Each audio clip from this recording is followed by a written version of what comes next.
నమస్తే, welcome to V news Telangana. బులెటిన్ల ముందుగా హెడ్లైన్స్ చూద్దాం. తెలంగాణ భవన్ లో బీఆర్ఎస్ నాయకుల ప్రెస్ మీట్.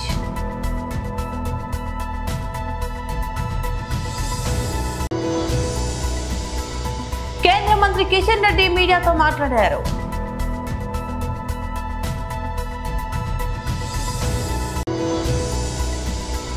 తుఫాన్ మంద పరిస్థితిపై వైఎస్ఆర్సీపీ నాయకులతో వైఎస్ఆర్సీపీ అధ్యక్షులు వైఎస్ జగన్ వీడియో కాన్ఫరెన్స్.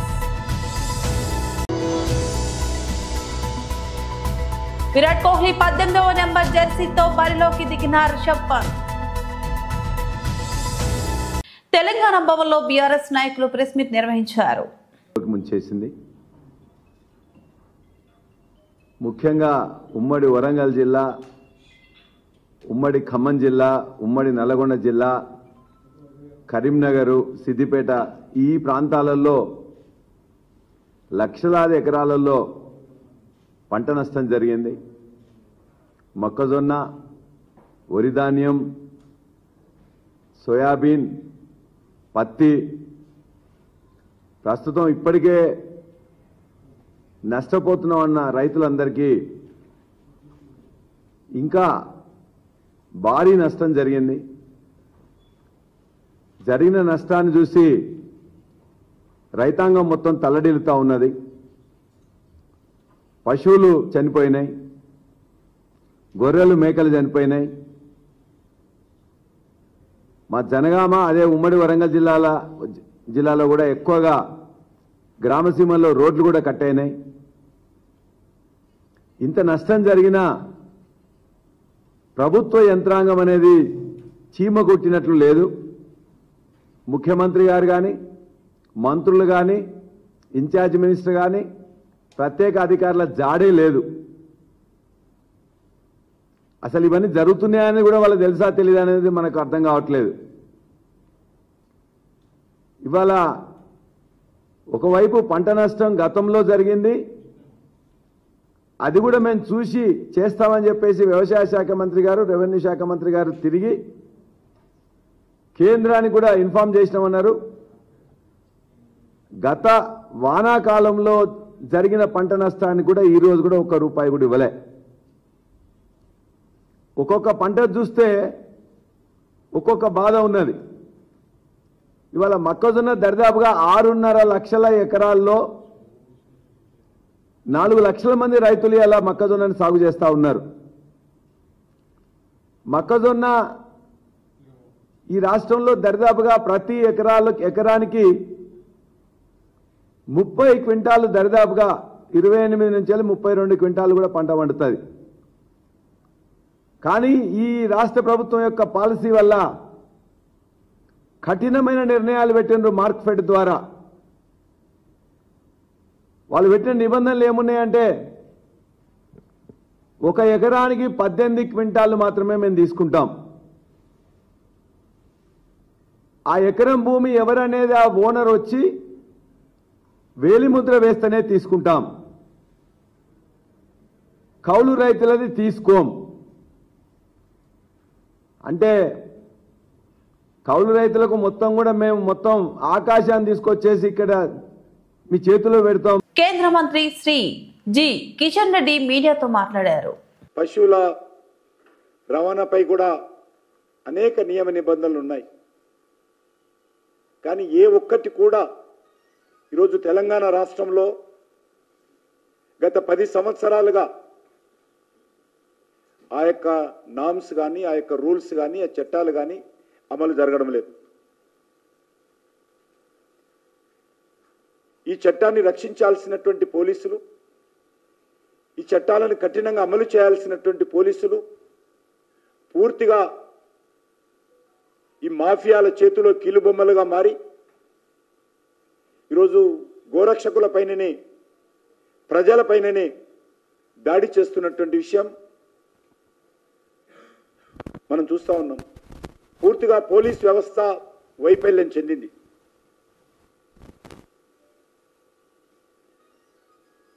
గోవులను ఆరాధించే వాళ్ళు తప్పకుండా గోవులను రక్షించుకోవాల్సినటువంటి బాధ్యత వాళ్ళ హక్కు. అది చట్టం కల్పించినటువంటి హక్కు అది.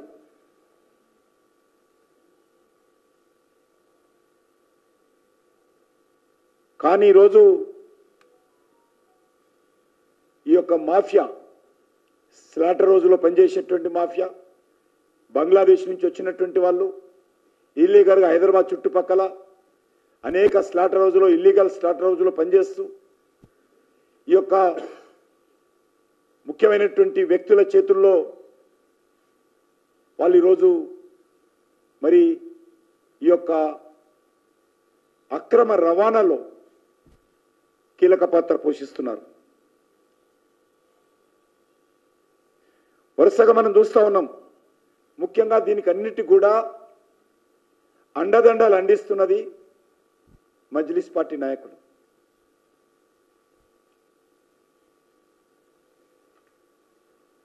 ఈరోజు ఇబ్రాహీం అనే వ్యక్తి, ఖురేషి, ఆయన ఈరోజు ఈ యొక్క నేరాలలో చాలా రాటు తేలాడు. ఆయన శంషాబాద్లో, ఆయన పైన గట్కేసర్లో, గజ్వేల్లో, ములుగులో అనేక క్రిమినల్ కేసులు రిజిస్టర్ అయి ఉన్నాయి. మహమ్మద్ ఇబ్రాహీం ఖురేషి ఎంఐఎం పార్టీతో, ఆ పార్టీ నాయకులతో చాలా దగ్గరగా మరి కలిసి పనిచేస్తాడు. హైదరాబాద్ సంబంధించినటువంటి పార్లమెంట్ సభ్యులతో అసదుద్దీన్ ఓవైసీ మరి ఏ రకంగా వారిని కలిసి పనిచేస్తా ఉన్నాడో సోషల్ మీడియాలో మరి ఎంఐఎం మద్దతుదారులే చాలా వైరల్ చేస్తా ఉన్నారు ఫోటోలు.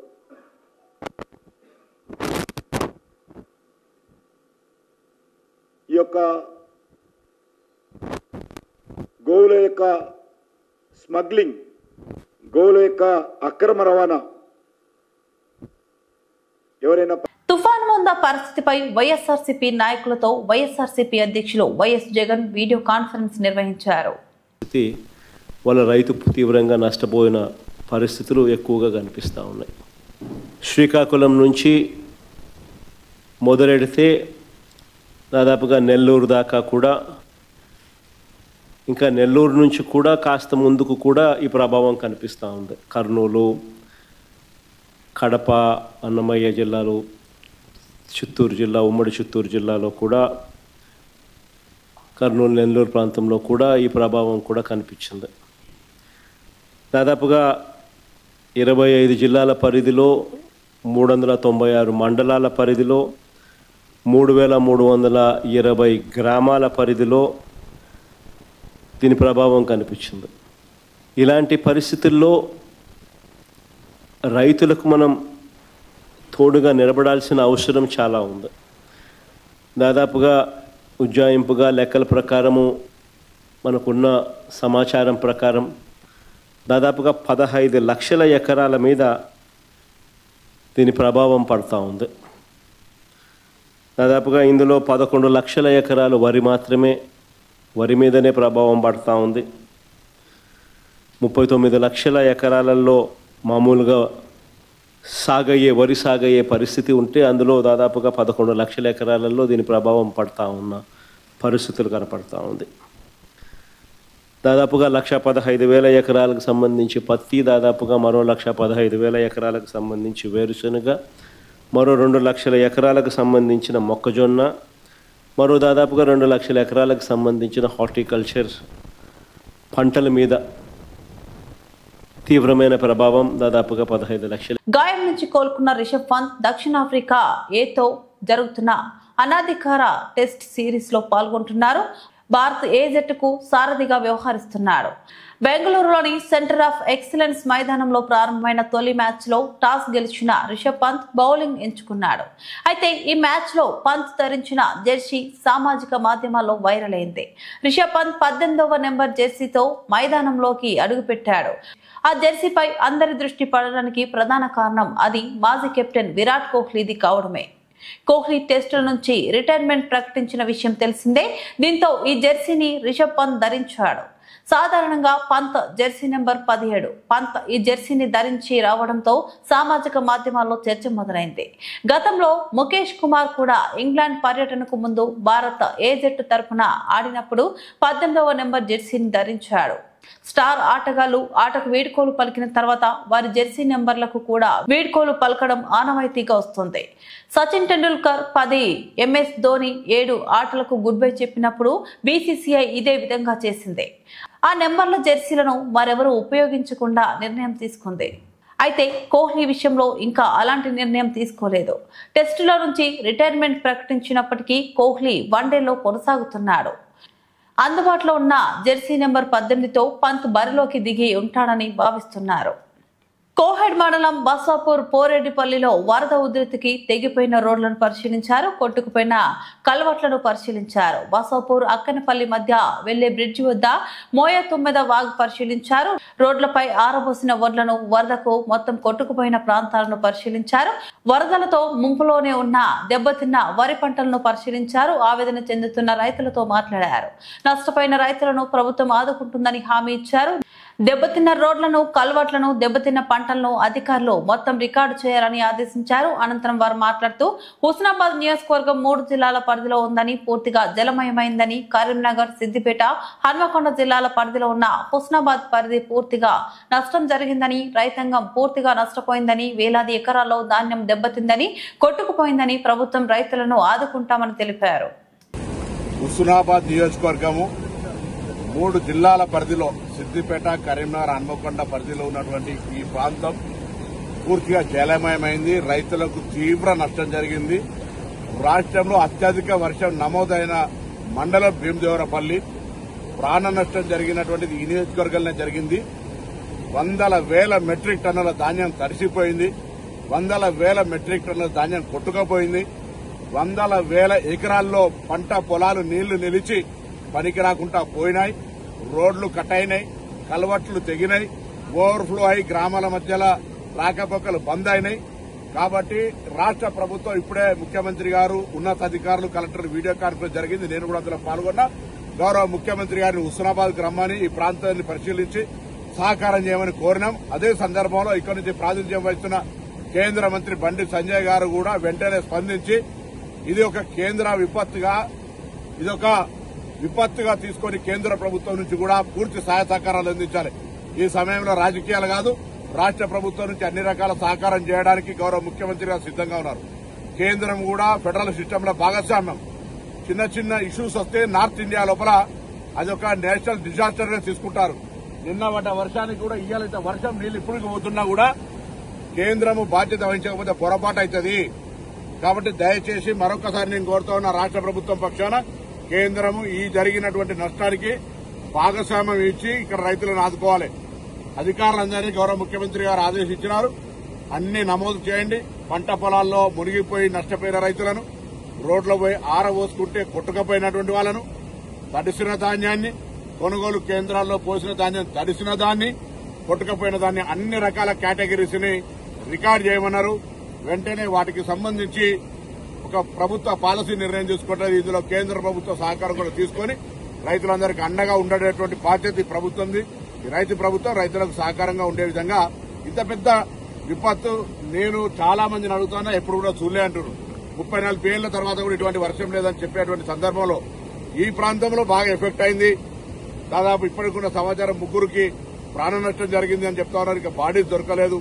ఇటువంటి సందర్భంలో ప్రభుత్వం అప్రమత్తంగా నిన్నటి నుంచి నేను కలెక్టర్లను, పోలీసు అధికారులను, రెవెన్యూ అధికారులు అందరూ మా నాయకత్వాన్ని కూడా మండల స్థాయి, గ్రామ స్థాయిలో అప్రమత్తంగా ఉంచుతాను. ఏది ఏమైనా ఇది ఒక ప్రజా సమస్య. అందరూ రాజకీయాలకు అతీతంగా అన్ని పార్టీలకు సంబంధించి లేదా మానవత్వం ఉన్నటువంటి ప్రతి వ్యక్తి రైతును ఆదుకోవడానికో, ఆ ప్రాంతంలో ఇటువంటి వరదలు వస్తున్నప్పుడు ప్రజలను రక్షించుకోవడానికో అందరం సహాయకరంగా ఉండాలని సందర్భంగా నేను విజ్ఞప్తి చేస్తా ఉన్నాను.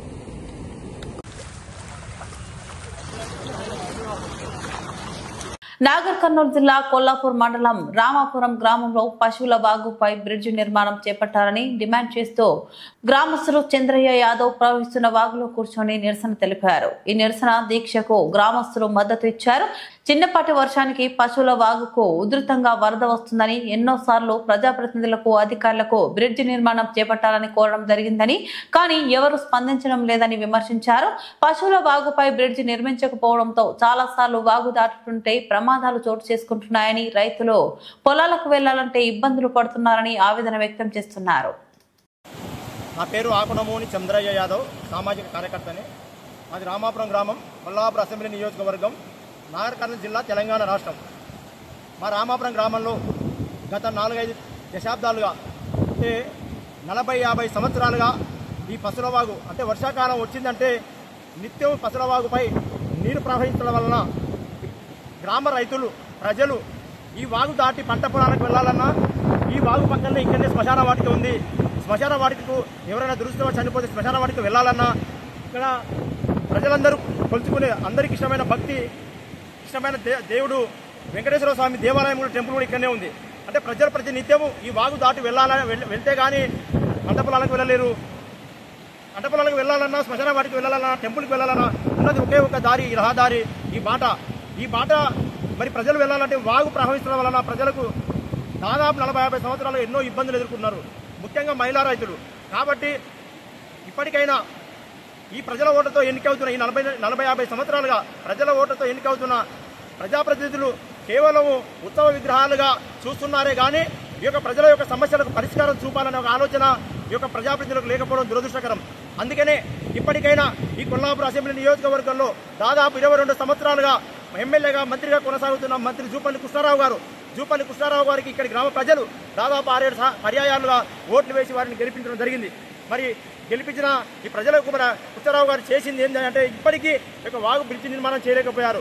కాబట్టి ఇప్పటికైనా స్థానిక మంత్రి జూపల్లి కృష్ణారావు గారు ఈ యొక్క ప్రజల యొక్క సమస్యను బాధను అర్థం చేసుకుని వెంటనే ఈ పసలవాగుపై బ్రిడ్జి నిర్మాణాన్ని చేపట్టాలని నేను మంత్రి గారిని డిమాండ్ చేస్తున్నాను.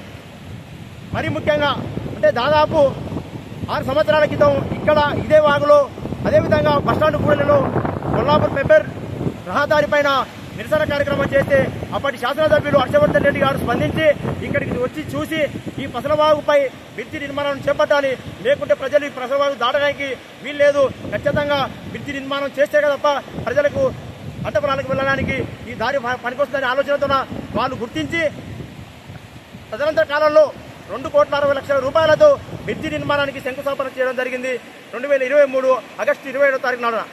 కానీ ఆ తర్వాత జరిగిన శాసనసభ ఎన్నికల్లో వారు ఓడిపోవడము, హర్షవర్ధన్ రెడ్డి గారు ఓడిపోవడము, ఆ తర్వాత అప్పుడు జరిగిన ఎన్నికలలో స్థానికంగా ఉన్న ఎమ్మెల్యే మంత్రి జూపల్లి కృష్ణారావు గారు గెలవడం జరిగింది.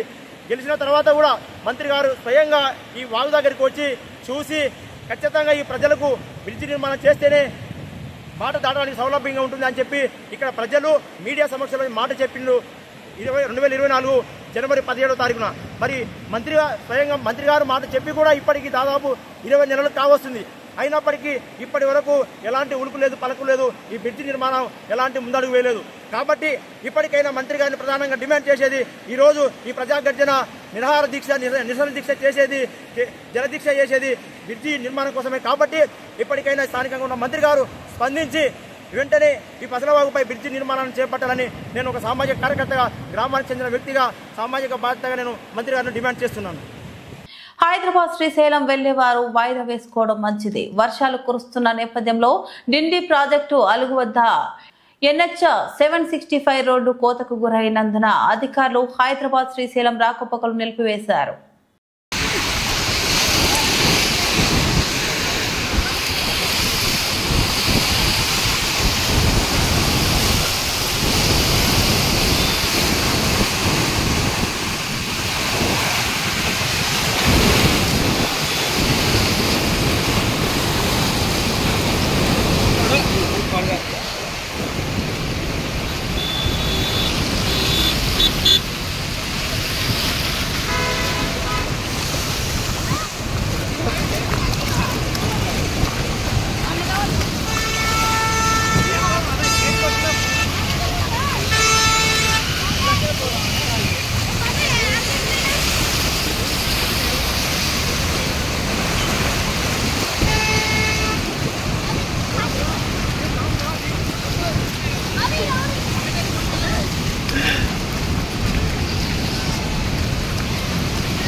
బులెటిన్ ముగించే ముందు మరోసారి హెడ్లైన్స్ చూద్దాం. తెలంగాణ భవన్ లో బీఆర్ఎస్ నాయకుల ప్రెస్ మీట్.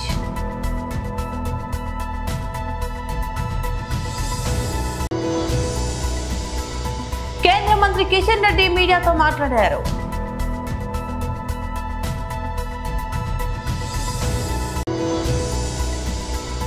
తుఫాన్ మంద పరిస్థితిపై వైఎస్ఆర్సీపీ నాయకులతో వైఎస్ఆర్సీపీ అధ్యక్షులు వైఎస్ జగన్ వీడియో కాన్ఫరెన్స్. విరాట్ కోహ్లీ 18వ నెంబర్ జెర్సీతో బరిలోకి దిగిన రిషబ్ పంత్. ఇవి బులెటిన్ అప్డేట్స్. మరో బులెటిన్ లో మళ్ళీ కలుద్దాం. అంతవరకు సెలవు. నమస్తే.